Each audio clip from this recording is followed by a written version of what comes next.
Delighted today to have Scott MacKinnon from Corton Clean join me on the Business Spotlight. Welcome, Scott. Hi there. Thanks for being here with us. So just an introduction to yourself and Corton Clean. Who are you and what do you do? Yeah, obviously a cleaning company. So we do kitchen extract systems. So basically we'll go in, usually night shift, round about 10 o'clock at night, and we'll go in and we'll clean canopy, ductworks and fans. So we'll work through the night and try and get everything tidied up, ready for the chef coming in the morning. Fantastic. So how long have you been doing that? Well, I've had Corton Clean for 9 years, moving into 10. But the first maybe 3 years was a lot of domestic stuff. And then get into the commercial and then the kind of swap over. So, yeah, it's good. Just night shift's probably the hardest thing because it is constant night shift, but so can't complain. So it's quite niche then what you're doing, just for kitchens and restaurants and things, yeah? Yeah, absolutely. I mean, we do canopy and ductworks, and we also do kitchen deep cleans. So it could be cafe, restaurant, staff canteen, just fish and chip shops, anything that's got a kitchen, commercial kitchen. Okay. And where do you cover? We do the whole of Scotland, so we're based in there, but we've travelled all the way up to Aberdeen, Inverness, so we'll just, wherever there's work, we'll go. Okay. And have you got a big team? No, I've got two teams of three, so they're on the road constant. So yeah, just trying to keep building, moving forward. So if you've been in business for 9 years, how have things changed for you over those 9 years? Been a few challenges, I would imagine, over that time. Yeah, absolutely. Been through COVID, kind of recession, price increases, just, simple things like a box of gloves. I think we were paying roughly £8 for a box of gloves, and we go through loads of gloves, and that jumped up to £19.99. Actually went from a box of 100 to 50. So that's a massive increase. And it's a certain glove that we use because it is strong, but there was not a lot of them about during COVID because they were just making the basic disposable glove time. So yeah, it has been hard, but keep moving forward, head down like everybody else. So how do you, you mentioned that you'd started off in doing domestic cleaning and then you'd transitioned and now you've got a very clear niche. How did that process happen for you? Why did you make those changes? I basically, I was kept busy enough doing a lot of domestic, doing property cleans, different things, and basically just speaking to people. And somebody that owned a cafe had mentioned it, and I looked into it, trained up, and then started moving forward. So I had one guy working with me, and then realised straight away it's really a three-man team. So took them on board, and then got to the stage where there's just so much business, paperwork to be done. So I couldn't be out every night and not catch up with sending invoices and different things. So then got a driver and then just tried to kind of build it from there. So yeah, there was a gap in the market that you've filled and then expanded as you need to, I guess. Is that what you're saying? Yeah, I mean, there's people that do it. It's a very hard job. It's labour intensive. Night shift. It's very greasy, very dirty. But I think sometimes you get into the business and that's where you are and you just stick with it. And I think like most businesses, some people play at it and not very good, and I believe we try and do our best. So I think we pick up a lot of work because we go that extra mile. Good. It's all about the customer experience, isn't it? Yeah. So when you're talking about it's a hard and dirty job, is it difficult to find the right team members then? Yeah, absolutely. Night shift, labour intensive.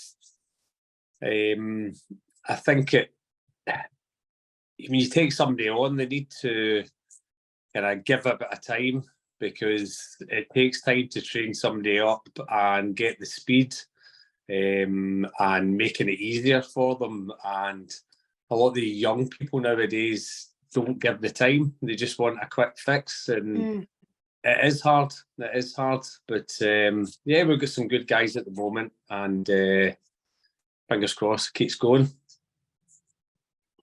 So how do you keep the good guys? It's hard. It's hard trying to manage people, but it's that balance of trying to be their friend, but also trying to be their boss. You're always trying to keep people happy, and that's constant. Just trying to give everybody that lift and have a joke and keep things moving forward. But it is hard. And I think every business says that, you need people to run your business, but it's hard getting the people. Is that the hardest part? Of the or business? Is there something else that's harder? I mean,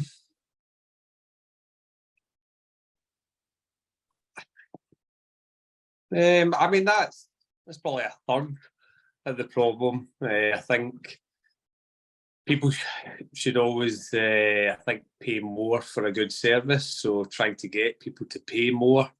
There was people that we picked up and they didn't actually do the job before, which is scary because there's fires up and down the country. But it's education to people and realising how bad it is if you don't do it, because it could cause a fire.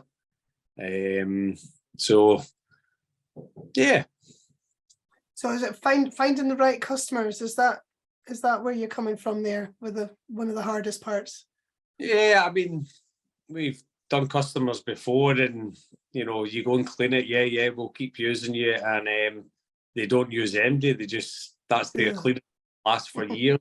And yeah, I can tell you where to eat, where not to eat. I'm sure you can. We better not do that on No. the video though. So who's your ideal customer? Ideal customer. I suppose somebody that respects the job it is, and they know it's hard, and they're willing to do it as often as they should. We've got some customers that we're at their venues every couple of months, where there's other people that will do it once a year or even longer. So yeah, the customers that are using us more, absolutely makes our job easier, and also keeps everything up to the right standard it should be. Yeah. So excuse me, did you always want to be a business owner? I did, yeah. Did you always want to clean kitchen ducting?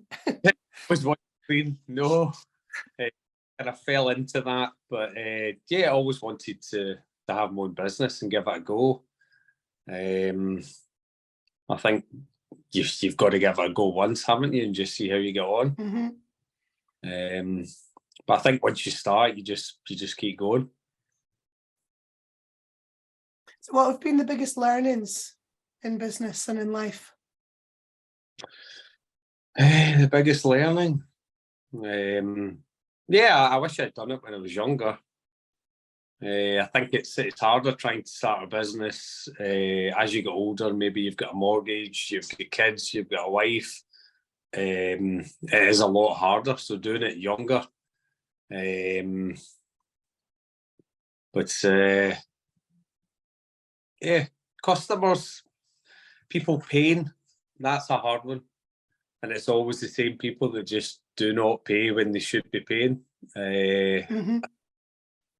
That's taken me a wee while to learn, because I must admit, I think you do a job, you send an invoice, you just expect people pay, and they don't. And you waste a lot of time chasing people. Time that you don't have. Yeah. Or a lot of business owners in a similar situation, I'm sure. So, do you have any advice for, so you're talking about wishing that you'd started your business sooner. Do you have any advice for your teenage self other than start the business sooner? Yeah, absolutely. I think start young, because you've got less dependence. You don't have the pressure of paying all the bills that you do. So start young, absolutely. And I think if you're that minded that you want to have a go at starting a business, absolutely go for it, because you'll regret it, as you get older. So I'm happy that I did it. Absolutely, and you've been 9 years in, so you're a lot of businesses don't last that long. So well done. What do you think you've done that's enabled you to achieve that? A lot of hard work, absolutely. I mean, if I looked at the amount of hours that were put in, if I had a minimum paid job, I'd be loaded, because it does take a lot of hours, especially when when I first started and you're out night shift, because I was on the tools at the start. You're only getting a couple of hours sleep, and then you're up and you're away to meetings because you're trying to pick up more work. So yeah, that was hard.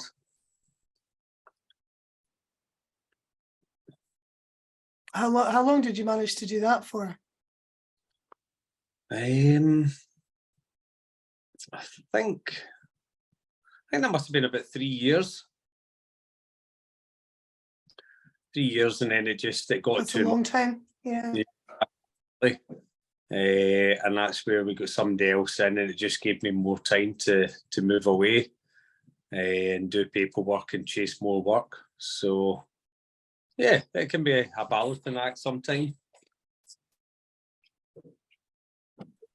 And time management's a big issue for lots of business owners. I meet a lot of them. So what does the future look like for you in Corton Clean?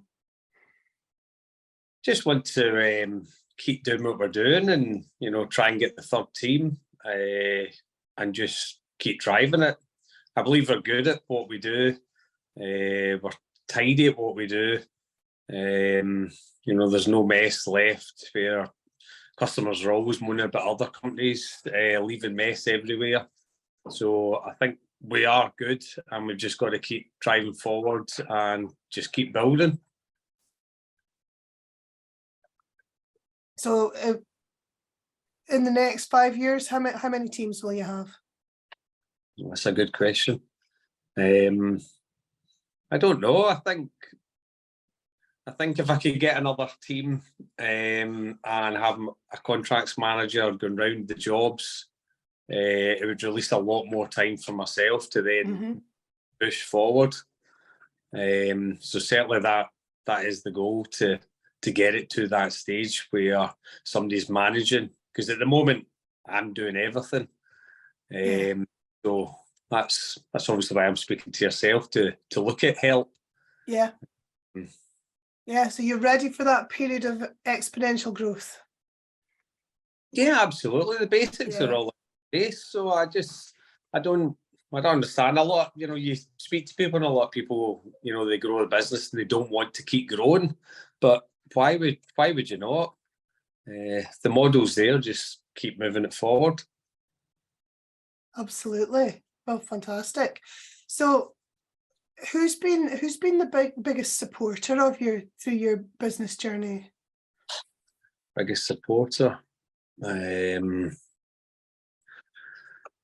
suppose probably my wife at the start, because it was hard, because you're working non-stop, but she was always behind me to tell me to keep going. Yeah, absolutely. She believes in what I was trying to do. And then probably my main guy, Lewis, that works with me, because he believes in what we're doing and we just keep moving forward. So yeah, probably the two of them. Well, if you got the right people on board with you, it makes a big difference, doesn't it? Oh, absolutely. Yeah. I had a few not so right people, but it's just a learning, isn't it? Yeah, you learn how to bring on the right people. And what do you do? What did you do when you had the wrong people then? Because a lot of people will be facing that challenge.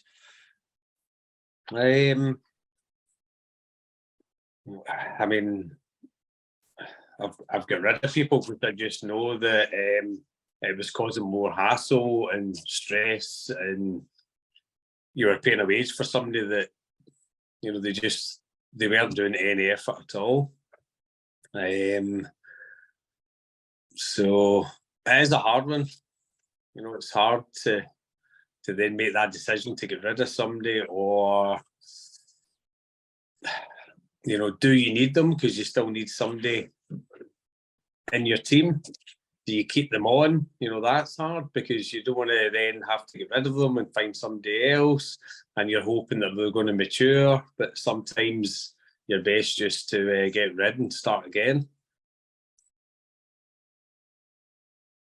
Careful that that bad apple doesn't spoil the rest of the bunch, I guess. Yeah, absolutely. If you've got somebody that's down, it does, especially when it's a team of three, it just brings the whole morale down when one person's down. Absolutely.